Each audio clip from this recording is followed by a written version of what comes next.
let us begin. Why the search for reality-based semantic universals? Oh, and I was supposed to tell you to if you have any questions that are not too lengthy, please go ahead and ask them. If they're longer type questions, we can save them for the end.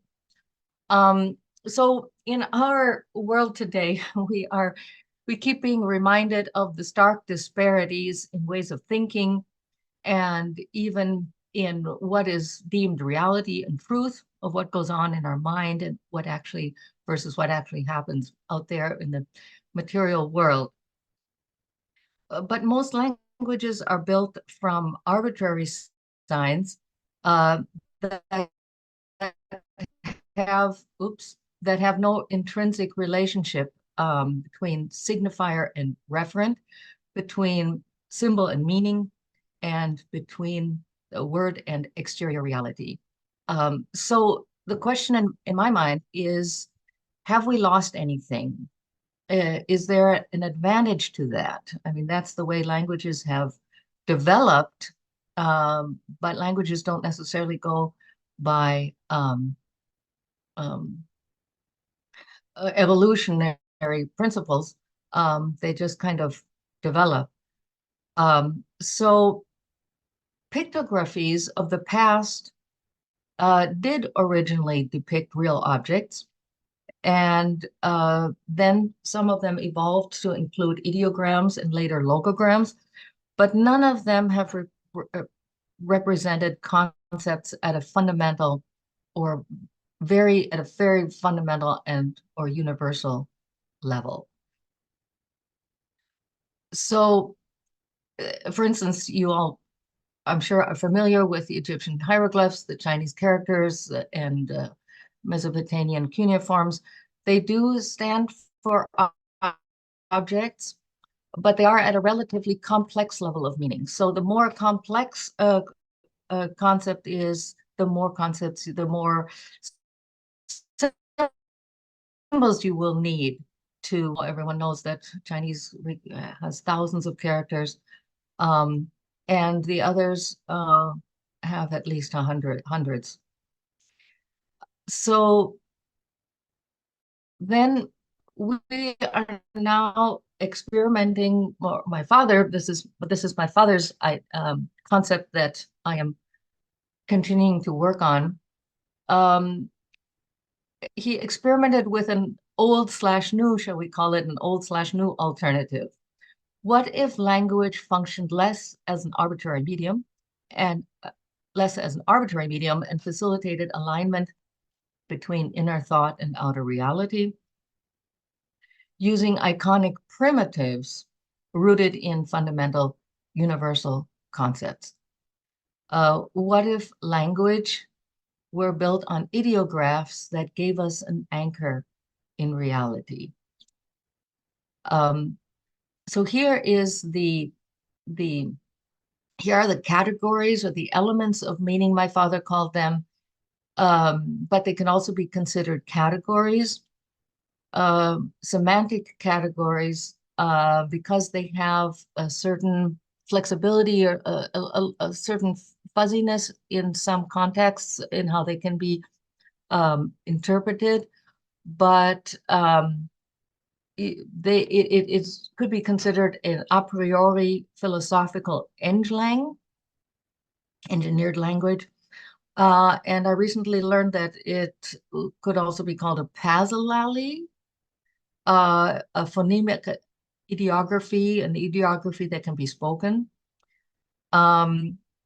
And so this is a set of proposed universal semantic primes, which we'll talk about more, that are kind of akin to the atomic elements of the periodic table, and sort of as an analog.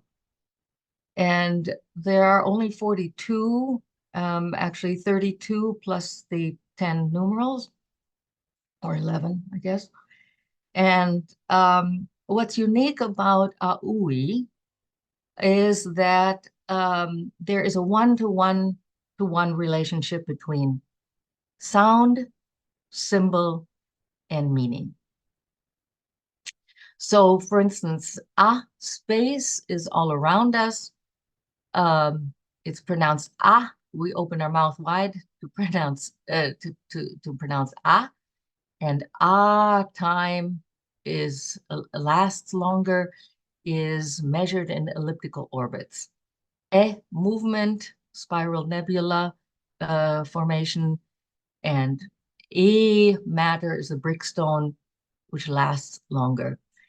And so here we have a whole set that the vowels are here at the top. These are shorter vowels. These are held longer. I, u, o. And then we have semivowels here. These are here. This row is unvoiced fricatives. And these first three are voiced fricatives. And then we have unvoiced stops, glottal stops, and voiced stops. And then these are the numerals that are m and n, of course, are more bilabial, or n is alveolar. But so we see that from top to bottom, it goes from open to closed phonetically, and from left to right in general, it goes from front to back articulated. So let's see if you can remember some of these. I said movement, like a spiral nebula. Matter, the brickstone. K, above, the dot above a line, is articulated in the upper palate, the velum. Space, I mentioned. O, life, is similar to the Ankh in Egyptian hieroglyphs. O is life, comes from the, starts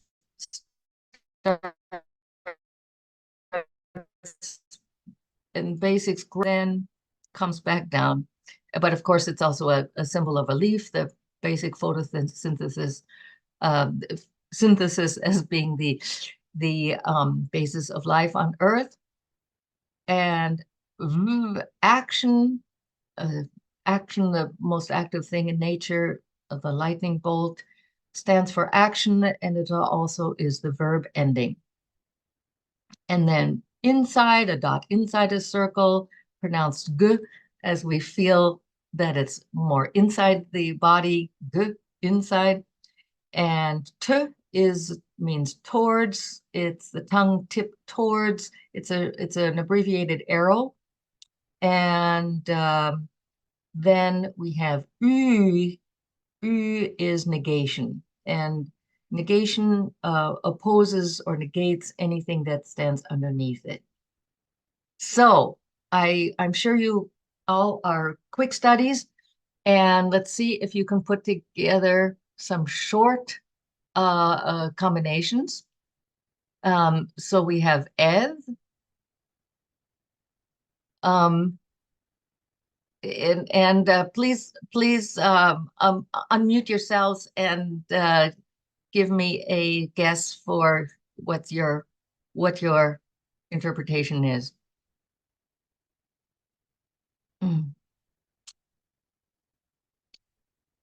Let's see if is there anybody here? Yes, yes, yes. Just speak. Go ahead and unmute yourself. Yeah, okay, so I think it's made up obviously of two different symbols which carry like two different meanings. The first one represents movement, which is the short Mm-hmm. and the second one represents the action. So Mm-hmm. I would assume so that the semantic statement that is carried by this phrase would be the action of movement. Yes, and just a simple one word. Go. One Go, move. word. Yes, to move. Okay. Just the verb for movement would be to move. Yes. Und Sie sind sicher aus Deutschland. Ja, hat man so sehr uh, gehört, ne? and so now we can make this a causative. And please feel free, anybody, to participate. So to make move, this is to activate or to make move then, as one word in English is not quite so obvious. The word we have to make move would be perhaps to drive, but in general is to make move. Then ag, can any of this, this is a very simple preposition, and it's just made pronounceable by adding the space in front of it. So that just means in. And let's see, you should be able to guess then tag, being toward in, is also a preposition. Anybody? Into? Yes, very good. And now we have og, so now we have life inside. And in this context, you can also interpret it as a container. So what is our life container, our most basic life container? House. Body? Yes. And now here we are aligning the symbols. Kind of, it's a kind of tag, and a combination of tag and og. So we have toward body, or we could say just into the body. And because we're going to, these are parts of a more complex word that I'll have you look in just a second. And now here we have K, above matter, matter that always rises up. Anybody care to guess? Maybe sky. Yes, more basic. Yeah. Up. The material that is always rises to the top. Oxygen or Yes, like yes. air. Gas. Yes, Ah, okay. very good. Yes. So we can make that into air by adding the quantity symbol, and that makes it a kind of a mass noun kind of idea. So keen with the quantity then would specify air. And of course, oxygen, those kinds of elements can be specified by their numeric number, atomic number. So now, K Togvev, please hazard a guess. You have K and Tog and Vev. That'd be to breathe. Yes, and specifically towards into the body. Breathe in. Inhale. Yes, yes, yes. And here I didn't have this on the other slide, but here we have the opposite inside. So tug here means, of course, To exhale. out. Yes, the whole word would be exhale, and tug by itself would be out or outside, but out actually, yeah, outward. So that ke tugvev, then ke togvev, ke tugvev, and then here are also different ways. aUI symbols are actually surprisingly versatile, and you can have different formulations for the same concept. Here, let's see if you, here again in the same vein of thinking, okay, so life, air, action, then would be a more general word for what you mentioned at what someone mentioned at the beginning. That would be breathing, right? Yes, yes. That would be just plain breathe, okav. And then we can specify it this way too, tag okav and tug okav. So inhale and exhale. So it's a little bit different. You can be more exacting in the combinations and very exacting, or you can make it a little bit shorter even. So but the main thing is that in aUI words, the ending kind of shows what it actually is. So a dog house is a house, whereas a house dog is a dog. And so in the sense that a breathing is a type of movement, then we would perhaps prefer to have the ev at the end. But here it is a type of action that we do, a very basic action that we do with our life air, life gas.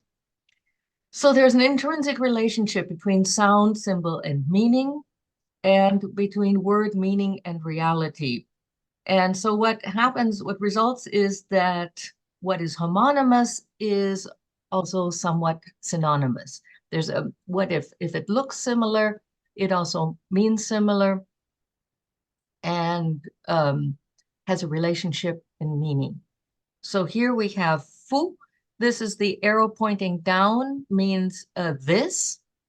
So this human, anybody want to hazard a guess?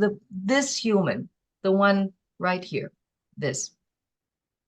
I or me? Yes, I or me is correct. And then together, bu, together human, the one that I'm together with would be We, us. not plural. Okay, it's then I would guess it's you, because if it's not Yes, plural, yes, yes, yes, yes. Very good. And shu is a just existing human that is a gender neutral pronoun. And then bru, the human, here we have plus positive means good or positive. The one human with it, the one we have a good relationship with could be Could be friend. very good. And then this is bru, a spiritual good togetherness. A good, a relationship, a positive spiritual togetherness. Like a Yeah, spouse? this is more of, pardon? Spouse? Yeah, but it's not a human. So this is a spirit, it's an abstract concept. Yes, Friendship? it's more of an, pardon? Partner? No. Friendship? Well, it could be, we can make friendship by putting a quality, which is Love? the adjective. Pardon? Love? Yeah, that's another good guess. It could, yeah, I mean, it could be the word that my father has as a standard word would be peace translation. But as you see, there are aUI can be used individually for one's own expression, so that you can express yourself in idiosyncratic ways, or it's used using a standard vocabulary that I have a webinary with over 11,000 words that have designated meanings.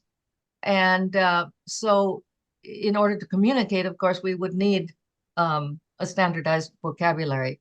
So that's, but there is that flexibility of also doing your own combinations.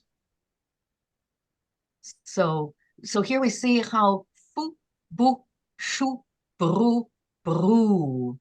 And so you see if it sounds, if it sounds similar, there's a relationship in meaning. I is not so different from you. We are all human. And u is related to spirit or mind. Human is hopefully fulfilled in the spirit or mind, however you believe. So, I mean, yeah.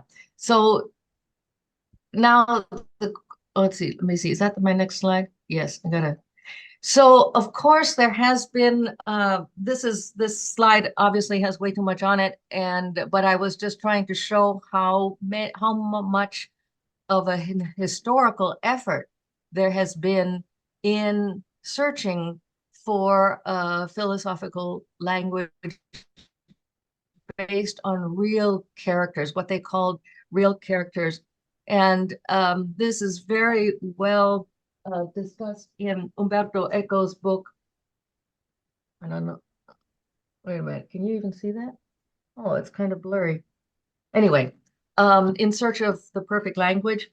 And so there have been many since the 1500s, actually, or the 17th century mainly, where Descartes,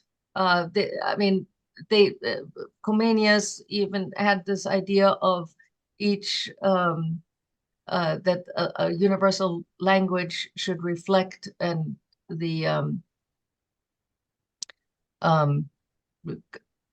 composition of reality. Delgado and Wilkins and Ludwig all worked together for a while. And so there has been this search for a universal character, and especially Gottfried Leibniz had a pictographic, the idea at least, of an alphabet of human thought that provides universal weight by breaking down their component pieces. All ideas are compounded from a very small number of simple ideas, which can be represented by a unique character. So, and then there are lots of many further efforts at pasigraphies, logographic, ideographic, and visual languages that did to some extent try to search for or to identify basic concepts, but it's not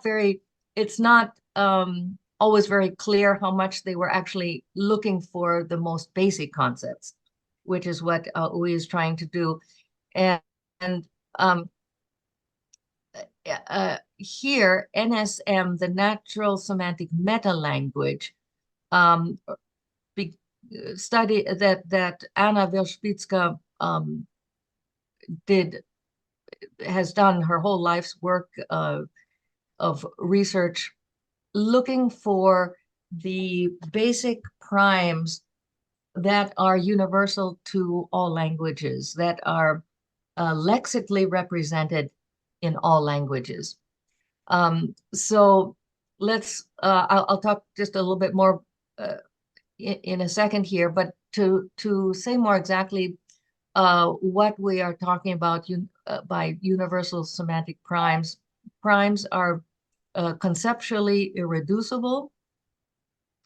The universality comes in that because we are theorizing that these fundamental concepts are that we all have in common as part of the human experience, that also form the foundation of human thought and communication, and that in aUI can combine to form molecules of meaning. So here, this natural NSM, natural semantic meta language, is what I've found to be the most closest related in concept to aUI, even though it's not actually a spoken language. But it is has been a long-term cross-cultural research in Australia, and they have identified 65 primes, and 29 of these are closely related to or even correspond directly to aUI primes. And if we exclude the numerals, then 80% of the main aUI primes also correspond to NSM. So that's some kind of verification. And these are just to give you an idea, we don't have to go to in any detail here, but these are the NSM, the 65. Each one of these is one of their primes. And these in aUI would be their equivalents. So thing is the symbol for thing, or the sound for thing. So here I have interpreted that as human, so that corresponds to the aUI human category. And part, I couldn't fit the symbols in here, so these are just the Roman romanized letters. But you get the idea that everything in green is very closely related. Think here, it is U is mind. Feel, I have the O for feeling. And C is E, light, and sound for hear. So I took some of the even more basic concepts from their primes. Yeah. So then what is the motivation for aUI? For my father's original idea was a peace through understanding. And he grew up under the time of Hitler. Of course, he was from Vienna. And was most concerned about the alliterative the effects of slogans, and particularly alliterative slogans during the Nazi regime. And this is called in general parakesis. I'm not sure how to pronounce it. Parakesis, is that correct? Which just means a close succession of similar sounds. So alliteration is a type of parakesis. And in propaganda, ein Volk, ein Reich, ein Führer, as if the Volk folgt dem Führer, as if the folk or the nation follows and obeys. Pardon? Was there a comment? Okay. So folgen in German also means to obey. So it has it has that implicit meaning. Heil Hitler, of course, has also the similar sounds in it. And you've got these all too much now currently. This is becoming close to home. So stop the steal. It's I don't know. We're going backwards, it seems. So then there is also a body of research from the 1950s and 60s that was originally Russian research on semantic conditioning. And my father's conclusion about that is that we have that the human has a tendency to we think, we associate in assonance. The subconscious mind associates in assonance, but consciously we think in synonyms. So that when the mind is compromised in some way, for instance, in mob situations, in crowd situations, or in situations where there's not enough conscious reflection about what is true and what is not true, if there is not enough conscious reflection and critical thinking, then we become more susceptible to similar sounds in slogans. And this was actually, I found very recently, the rhyme as reason effect, in which they found that phrases that sounded similar or that rhymed were taken to be interpreted as more truthful and more believable than phrases. The same phrase, with the same meaning, but without rhyming, without rhyme. So, and there are various reasons for that, that I won't go into right now. But so here, okay. So yeah, since we need to move on to the end here, I've put up another kind of a sequence of aUI combinations to see if you can guess them. EO, light, life. If you'd like to, anybody, Would that be photosynthesis? it would be close. It would be even more simple. But a type of life that Sun? depends on light. Sun? Yeah, Sun maybe? Oh. yeah. I should have let you guess more. EO is here feeling can be understood as sense, although there's also a Sight? separate word for sense. Sight or vision? Sight or vision? Yes. And then of course EOs, the part that we use for sight, Eyes, yeah. Eyes. and iod. And now here, this is a symbol means through, a line through a line means through, but it also can be interpreted as a means or as a tool. So we work through a tool, we work by means of a tool. So a very simple tool for seeing. Glasses, a lens. Mhm. Oh. Yes, and iov, the verb for sight. To see. Yes. Okay. And then tiov, if we put in towards, if you have a directionality towards to your seeing. That's to look? Yes. Oops, I didn't do that. Yes. And then if we look for a time over a period of time. To wait. To wait. Oh, sorry. I clicked it Yeah. too soon. I failed to wait. activate my mic properly, so yeah. Yeah. Good. Very good. So Yes. the fourth one there, the one in the middle that you've translated You would- glasses, would that include also things like binoculars and telescopes, Well, cameras? we would no. We would certainly add more. So a telescope would be überiod, so far space.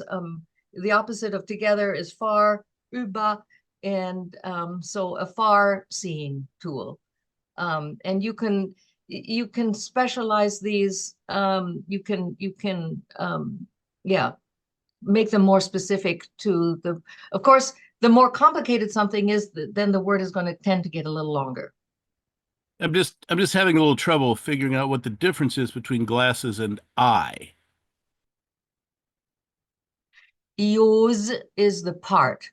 This is a symbol for part. I should have said that. Like a cheese cut in part. Ios, and then iod is the symbol for through or means. Is that clear? Yeah. So there's a lot of specificity. It's surprising how much specificity one can do in with such few symbols. So, oh, hold it. Here is also another, these are some symbols that if you can guess two of these are homonyms in English. In English, they are homonyms. So we have takim.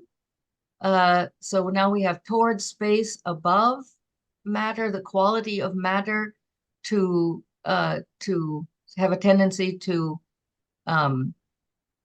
rise. And but this is an adjective because it ends in quality.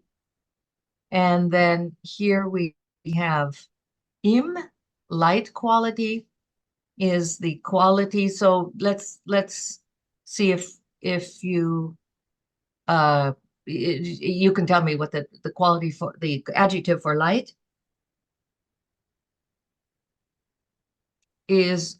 I mean, light can be, it can be just said to be light as an adjective. Yeah. Or bright, but then bright, you can also add a quantity symbol to make that um, Sorry, much. I have a question. I didn't really Yeah. get what the meaning, what the meaning of the first phrase word was. Like takim, Right. what does it mean? Takim. Yeah. Well, in this is so I think wait a minute. I thought I would let that go until I got Okay, okay, okay. yeah, So yeah. so it is yet to become like Yes. We're good. Well, we'll we'll find get out. there. Okay. Yeah. No, it's okay. And then yim, we have, of course, the opposite. So that would be the opposite of light, Dark? dark. And then here we have this tukim. So I don't know if you can see what I'm getting at, where the which has the homonym. So light here in aUI, of course, will have the light symbol on because it actually means light, because it refers to a light source.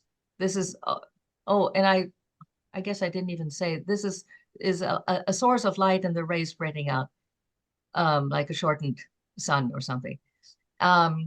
And takim is so that could also be that was translated also as light. It's light is it's the quality of matter to not to be dragged down. So tukim, the quality of matter to go down would be heavy, and takim then is light. So because it has a tendency to go to not to be taken down.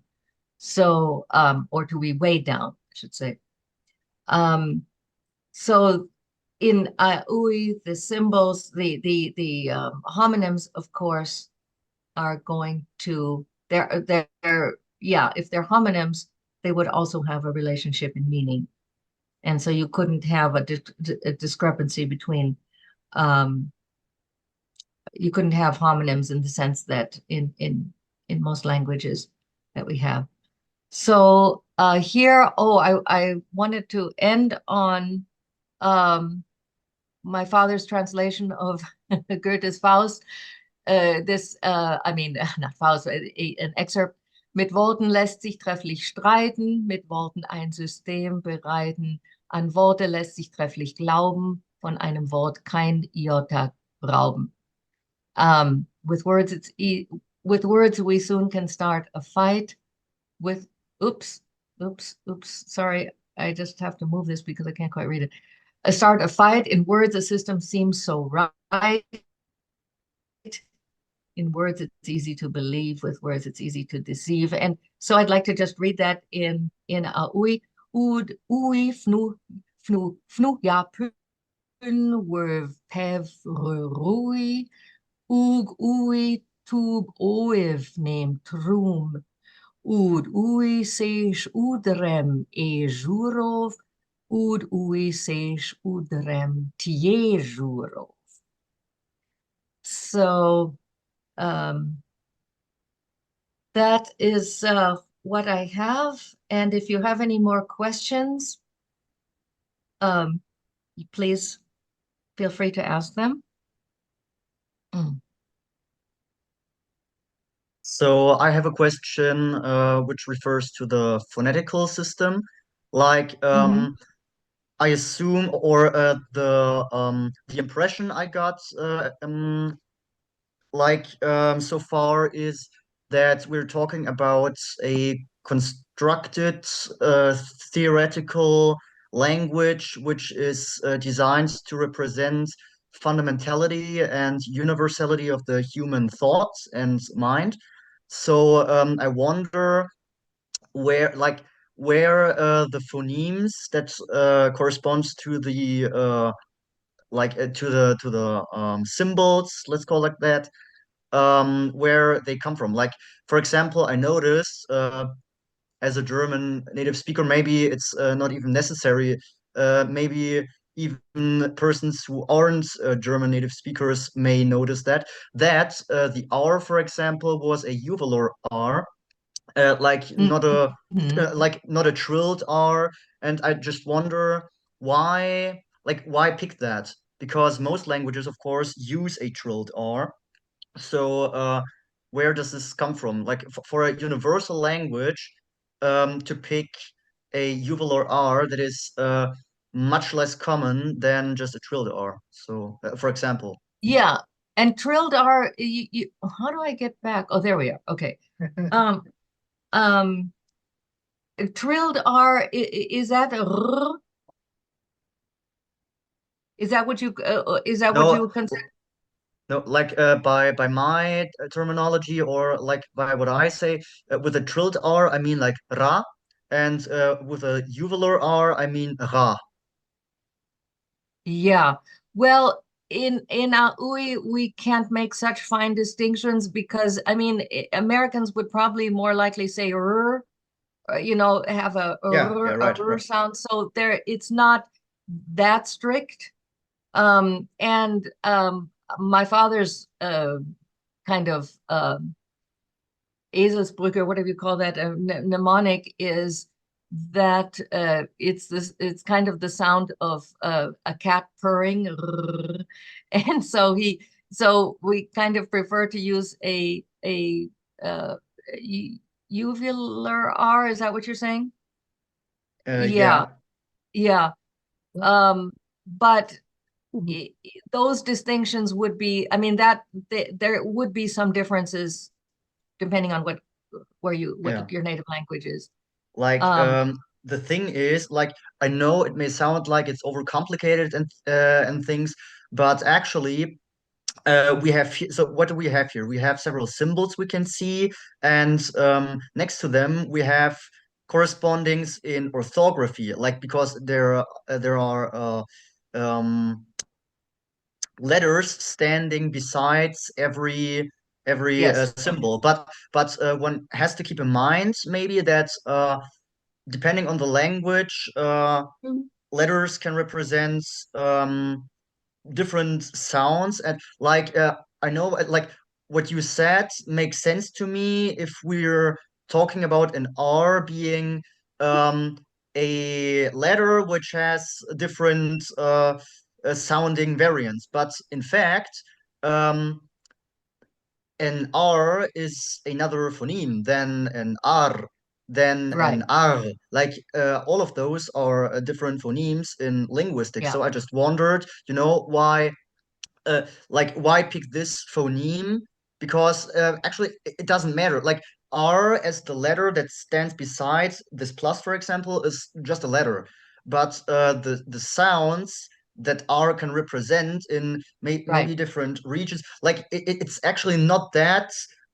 You know what I mean? It's actually not that overcomplicating, or I try not to do this, but it's rather that there are really different sounds There involved. are, Like, yes, yeah. Well, on my on and on our website, the phonetic IPA symbols are put in, and we have two variants there for R. And I this is yeah, there is sort of a, like, for instance, for l, round, l, the tongue is sort of rounded when you say l, it's sort of curved. So there is some intrinsic, at least a motivated relationship um, between the sound, the reason why that sound was picked. E is the brightest vowel and has the highest frequency, E, light. It's also a frontal vowel and a high vowel, a high placed vowel. So E is, we think of light, the sun above us, um, and visible in front of us, E. And whereas spirit is, mind is more hidden in back, and O is even deeper. So it's more of a back tongue vowel. We feel deeply, we say O. And is mysterious, also held in the back, or we hold our feelings back, maybe. So, there is some kind of an intuitive sense about most of the symbols. Hu is a question. We breathe a question. Hu, and zh is an equal sounding zh. It's the symbol that's used for water. Equal matter is liquid or water because it always stands equal, even if it's not disturbed. So, and these down here are considered topo vectors. They are the glottal stops show position, p, t, k, and b, d, g. So, yeah, that's there has to be some leeway in the sounds because, I mean, universal, and I hesitate to say universal because we cannot, fully prove that they are indeed universal. But Anna Webspitska and her associates have been studying their whole lives in trying to determine what the universal concepts are. So and maybe it is possible with AI to figure out if all these concepts are represented in all languages. So here, I mean, Oh. maybe I can add another thing as well, because so it's just meant as a little comment, not really as a question. One of the things that defines human language in contrast to, for example, animal communication systems is something like, I think in English you would call it somewhat like compositionality. So the ability to kind of build and construct Yes. abstract themes by combining different meanings.